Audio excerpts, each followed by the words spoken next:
दोस्तों, दुनिया का एक ऐसा अनोखा मार्केट जहां मर्द सब्जियां नहीं बल्कि खरीदते हैं अपने मनपसंद की पत्नी, खुद अपनी बेटियों को बेचते हैं माँ बाप। अब आप सोच रहे होंगे कि भला ऐसा होता है क्या?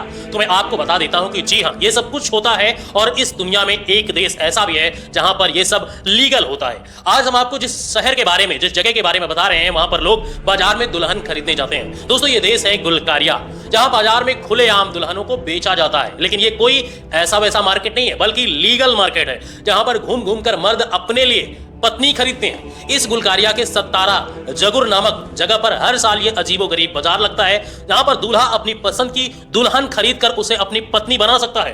हैरानी वाली बात यह है कि दुल्हनों का ये मेला साल में एक बार नहीं बल्कि 4-4 बार लगता है। ये रिवाज कुछ 3000 साल पुराना है, जो आज भी यहाँ के कस्बों में बहुत ही ज्यादा प्रचलित है। बुल्गारिया का ये बाजार काफी जगह पर मशहूर है। इस बाजार में कुंवारी लड़कियों को उनके माता पिता लेकर आते हैं और यहाँ पर खरीदार उनकी बेटी की बोली लगाते हैं। माता पिता ज्यादा बोली लगाने वाले खरीदार के साथ अपनी बेटी का रिश्ता तय कर देते हैं। अब आप भी सोच रहे होंगे कि आखिर ऐसा कैसे हो सकता है कि यहाँ पर लड़कियों का बाजार लग जाए। आपको यह जानकर आश्चर्य होगा कि यहाँ सिर्फ 25 साल की लड़कियों की नहीं बल्कि 12 से 13 साल की लड़कियों का भी बोली लगाया जाता है। रिपोर्ट्स के अनुसार यह भी बताया जाता है कि यहाँ पर लड़कियों को ज्यादा पढ़ने का अधिकार नहीं है। जैसे ही वो 14 साल की हो जाती हैं, उन्हें स्कूल से निकाल दिया जाता है। दुल्हनों का ये बाजार कैलाटजी समुदाय के द्वारा वहां पर लगाया जाता है और उन्हें अपनी इस परंपरा पर बहुत ही ज्यादा गर्व है, जैसे कि हम सबको अपने देश की परंपराओं पर गर्व है। इन्हें बुल्गारिया के रोम लोग भी कहा जाता है। इस समुदाय के अलावा इस बाजार में कोई दूसरा शख्स दुल्हन पसंद करने नहीं आ सकता है। यह मेला खास तौर पर ऐसे गरीब परिवारों के लिए लगाया जाता है जिनके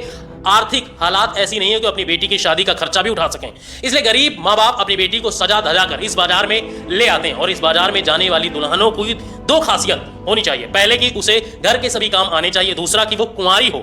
इस मेले में उसे उस लड़की के साथ उसके परिवार वाले भी आते हैं। दूल्हा पहले अपनी पसंद की लड़की को चुनता है और फिर दोनों को कुछ देर के लिए अकेले छोड़ दिया जाता है। जैसे कि आजकल हमारे देश में होता है, जब हम लड़की देखने जाते हैं तो लड़की और लड़के को एक दूसरे से बात करने के लिए छोड़ दिया जाता है। लड़की पसंद आ जाने के बाद लड़का उसे अपनी पत्नी के रूप में स्वीकार कर लेता है। और हैरान करने वाली बात तो यह है कि रोम समुदाय की लड़कियों को भी इस तरह की प्रथा से कोई आपत्ति नहीं और वो खुशी खुशी इसका हिस्सा बनने के लिए तैयार हो जाती हैं। इस मार्केट में लड़कियों की उम्र, रूप रंग और आकर्षण देखकर उनकी बोली लगाई जाती है। उन्हें बहुत भारी भरकम मेकअप करके ऐसे कपड़े पहना कर लाए जाते हैं जिससे उनका शरीर ज्यादा बेहतर दिख सके और वो दूल्हे को आकर्षित कर सके। वैसे चाहे ये मार्केट अच्छा हो या ना हो, लेकिन अगर खूबसूरत लड़कियां जितनी होंगी उनके ऊपर उतना ही ज्यादा दाम लगाया जाता है।